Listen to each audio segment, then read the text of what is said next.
¿Quién controla el capitalismo mundial? Todos habéis oído hablar de la conspiración reptiliana, los Rothschild o George Soros. Pero hay un actor aún más importante en el que prácticamente nadie repara: el gobierno de Noruega.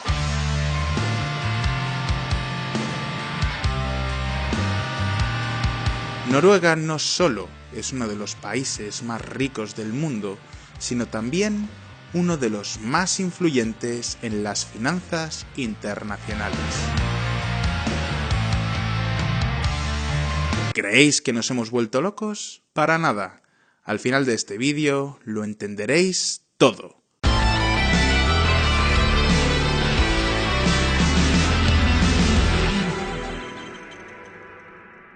Noruega es el único país del mundo donde el black metal satánico se considera un género de música comercial. Es decir, que si tú vas a Noruega y pones la radio, lo más probable es que no suene Maluma, sino bandas como Gorgoroth, Mayhem o Lily Meister y su mega hit titulado My Ass.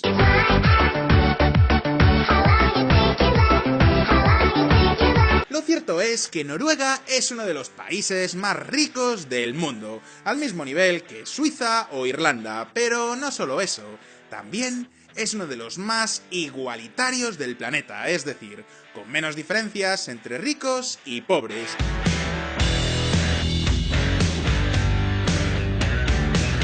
Tienen uno de los estados del bienestar más generosos que existen, un nivel de vida envidiable y además es el país donde se educó el Rubius, amo y señor del YouTube hispanoparlante. Pero todo esto ya lo sabéis. Sin embargo, la sombra de Noruega es mucho más alargada. Hablamos de uno de los actores con más poder en el capitalismo mundial.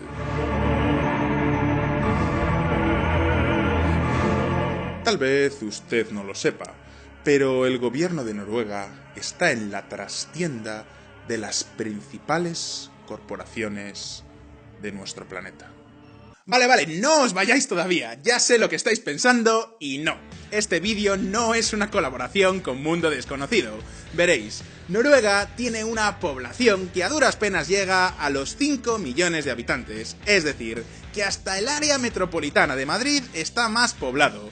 Sin embargo, estos 5 millones de habitantes son accionistas de las principales empresas del mundo, tal cual como lo oís. El gobierno de Noruega tiene uno de los mayores fondos de inversiones del mundo, con acciones en casi todas las empresas. Es probable que, sin saberlo, el Rubius tenga acciones en compañías como Apple, Facebook o Tesla.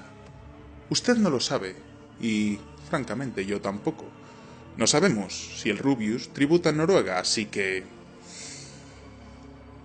Pero la pregunta que sí podemos contestar es: ¿por qué Noruega es tan rico? ¿Cómo han llegado hasta aquí? A estas alturas, muchos estaréis pensando en una palabra: petróleo. Efectivamente, Noruega es uno de los mayores productores de zumo de dinosaurio del mundo. Sin embargo, no se parecen en nada al resto de países petroleros. Por ejemplo, fijaos en esta foto del Skyline de Riad, la capital de Arabia Saudita.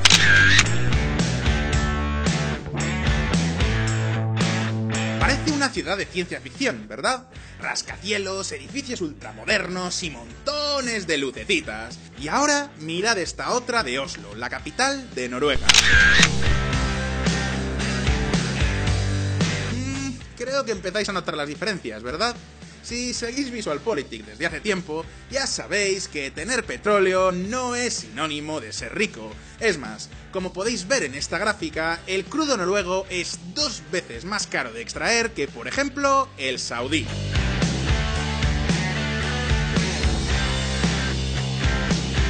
Para que os hagáis una idea, la mayor parte del petróleo noruego viene de los yacimientos que hay en el Mar del Norte, y esos yacimientos los comparte junto con otros países como Reino Unido. Sin embargo, Noruega ha sido el país que más rendimiento ha sacado al petróleo del Mar del Norte. Y ya sé lo que estaréis pensando: Otro vídeo más de VisualPolitik donde nos cuentan cómo Noruega se volvió rica privatizando empresas. Pues nada de eso. Noruega es un ejemplo de libro de lo que podríamos llamar capitalismo de Estado. Así que, ¿por qué Noruega es tan rica? ¿Por qué son tan influyentes en la economía internacional? ¿Qué significa que un gobierno invierta en bolsa? Hoy vamos a responder a estas preguntas, pero antes vamos a ver un poco de historia.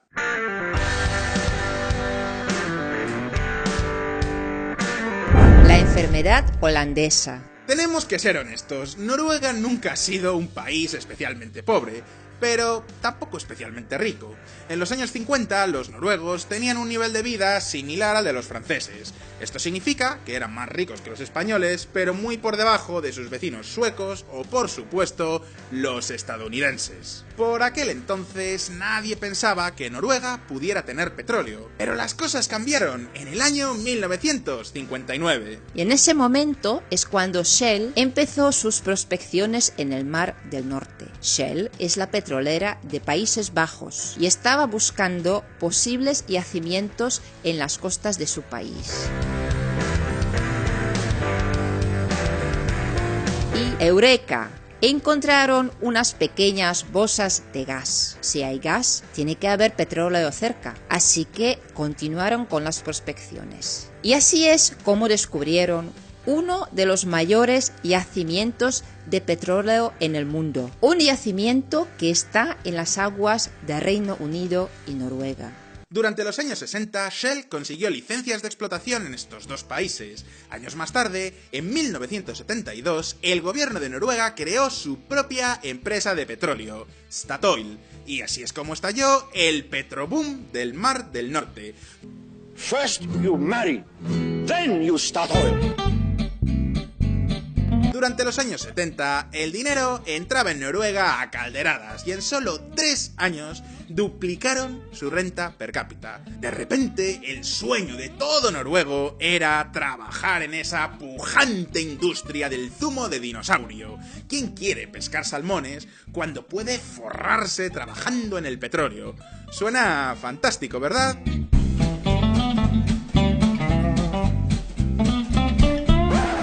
Bueno, pues no. A este fenómeno se le conoce como la enfermedad holandesa o maldición de los recursos naturales.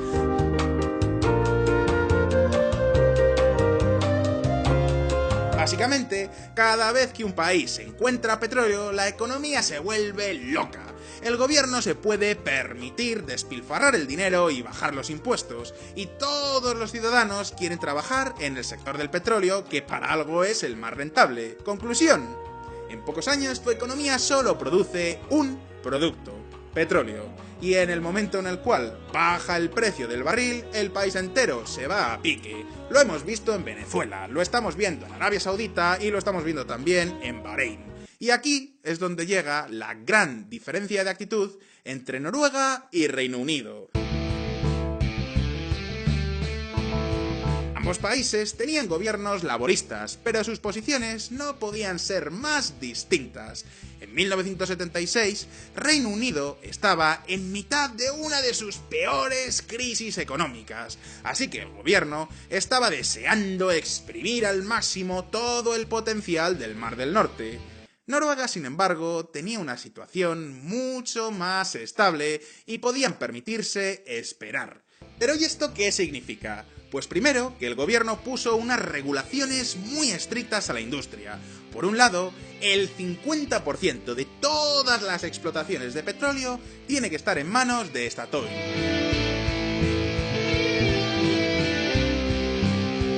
Por el otro, las petroleras extranjeras tenían que pagar un 78% de impuestos sobre los beneficios en el país. Pero aquí no termina la cosa. El gobierno noruego puso toda clase de límites a la producción de zumo de dinosaurio. Fijaos en esta gráfica. Aquí podéis ver cómo Reino Unido disparó su producción desde el primer momento. A finales de los años 70, los británicos ya producían más de 1,5 millones de barriles al día, mientras que Noruega no llegaba ni a la tercera parte. Durante los años 80, ya con el gobierno de Margaret Thatcher, Reino Unido continúa exprimiendo su zumo de dinosaurio como si no existiera mañana, mientras que Noruega sigue tomándoselo con calma. ¿Qué conseguían con esto? Pues desincentivar que todas las fuerzas productivas del país se volcaran en el petróleo.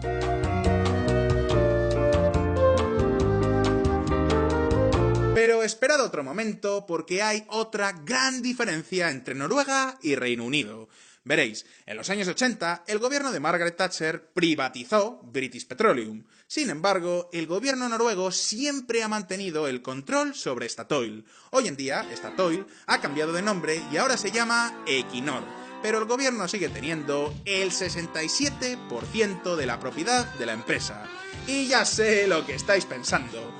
¡Oh, Dios mío! Noruega es un país socialista. Bueno, más bien podríamos comparar su sistema económico con el de China. Muchos teóricos lo llaman capitalismo de Estado, es decir, aunque el Estado controla una buena parte de la economía, se comporta como si fuera una empresa privada. ¿Y esto qué significa? Pues ahora mismo lo vamos a ver.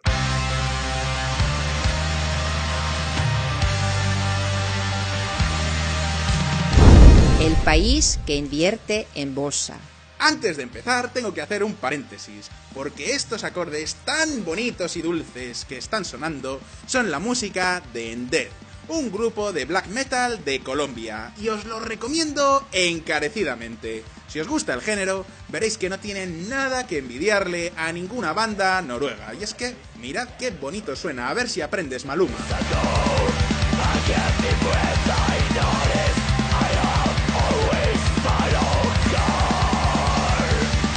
Volviendo a nuestra historia, ¿recordáis esas dos fotos que os ponía al principio del vídeo? Otros países, como Arabia Saudita, han aprovechado esos pingües beneficios del zumo de dinosaurio para gastar cual estrella de hip hop en un viernes por la tarde. Sin embargo, los distintos gobiernos, tanto laboristas como conservadores, han continuado midiendo hasta el último céntimo que se gastan. ¿Y todo esto qué significa? Pues que todo ese dinero que ganaban con las ventas del crudo se guardaba en una hucha. Y así es como llegamos al año 1990. En ese momento, el Parlamento noruego se da cuenta de que tiene un montón de dinero ahorrado, que el precio del petróleo puede subir o bajar dependiendo del mercado internacional y que lo mejor que pueden hacer es diversificar su economía aún más. ¿Y qué mejor forma para hacerlo que invertir en bolsa? Pues como decimos en VisualPolitik, dicho y hecho.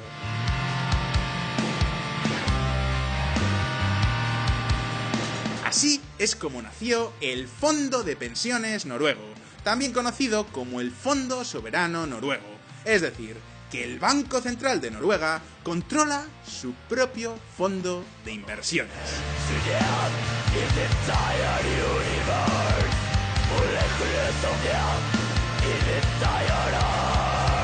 Y sí, ya sé lo que estaréis pensando muchos. ¿Un fondo soberano? Bueno, hay muchos otros países que también tienen fondos soberanos. Y tenéis razón. El gobierno chino también invierte en empresas, y Australia, y Emiratos Árabes Unidos. Entonces, ¿qué tiene de especial este fondo soberano noruego? Pues de entrada, el tamaño. Para que os hagáis una idea, este fondo de inversiones tiene más de $1 billón estadounidenses. Y sí, he dicho billón. En castellano, en inglés sería trillón. Es decir, que si lo repartimos entre todos los ciudadanos noruegos, toca a casi $200.000 por persona. Sí, lo ha escuchado perfectamente bien. Eso significa que si el Rubius siguiera siendo ciudadano noruego, tiene más de $200.000 invertidos en bolsa.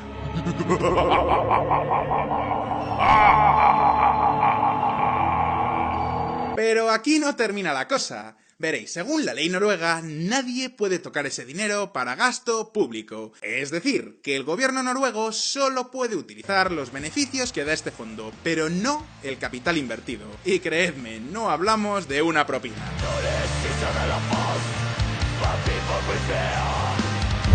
Cómo el Fondo Soberano Noruego ganó $130.000 millones en un año.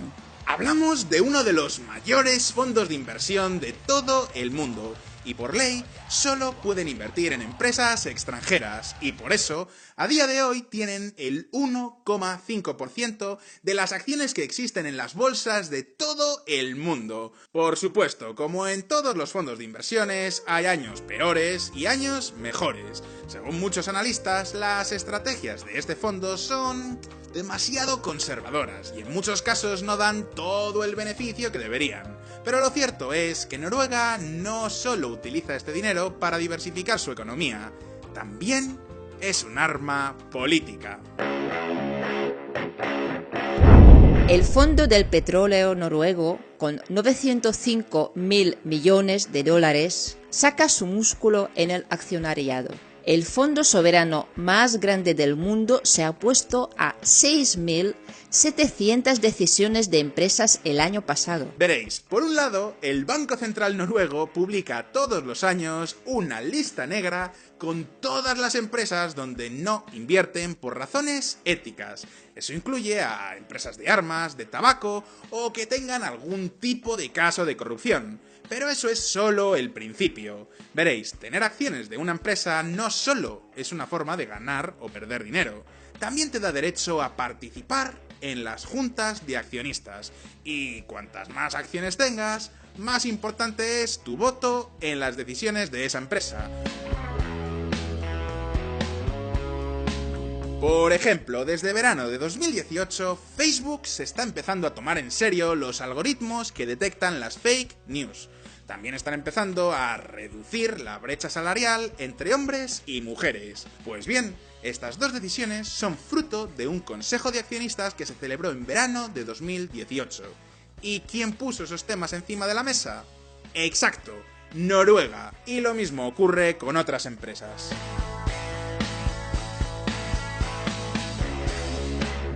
Noruega apoya la postura de los activistas en las reuniones de Alphabet. Como ya sabéis, Alphabet es la empresa matriz de Google. Pues bien, una serie de accionistas minoritarios querían que Google refinara el filtro de fake news, y lo mismo pueden decir en Apple. En este caso, Noruega es el octavo accionista mayoritario con más de 8.000 millones de euros invertidos, y tampoco se callan en sus reuniones de activistas. En general, Noruega está empujando a que las grandes empresas del mundo entero cambien sus políticas en muchos frentes. Por supuesto, está la brecha de género, pero no solo eso. Parte de lo que podríamos llamar la ideología noruega incluye cosas como esta.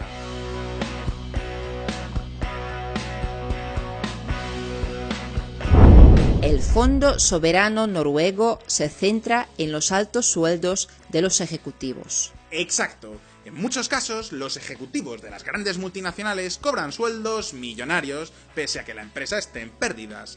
Lo hemos visto con muchos de los bancos que casi se arruinan durante la crisis financiera. Como os podéis imaginar, a los accionistas de estas empresas, es decir, a los capitalistas, no les hace ninguna gracia. Pero es difícil alzar la voz cuando tienes solamente unas pocas acciones. Pues bien, Noruega actúa como gran altavoz de todos esos inversores / activistas que no solo quieren ganar el dinero, sino también cambiar el modo en el que se dirigen las grandes compañías. En VisualPolitik hemos hablado muchas veces de cómo un gobierno intenta influir en otro gobierno, pero en este caso se trata de un gobierno influyendo en las empresas de todo el mundo. Mientras tanto, los noruegos pueden vivir tranquilos. Con un fondo soberano tan extremadamente diversificado, saben que aunque el petróleo caiga, tienen su futuro asegurado.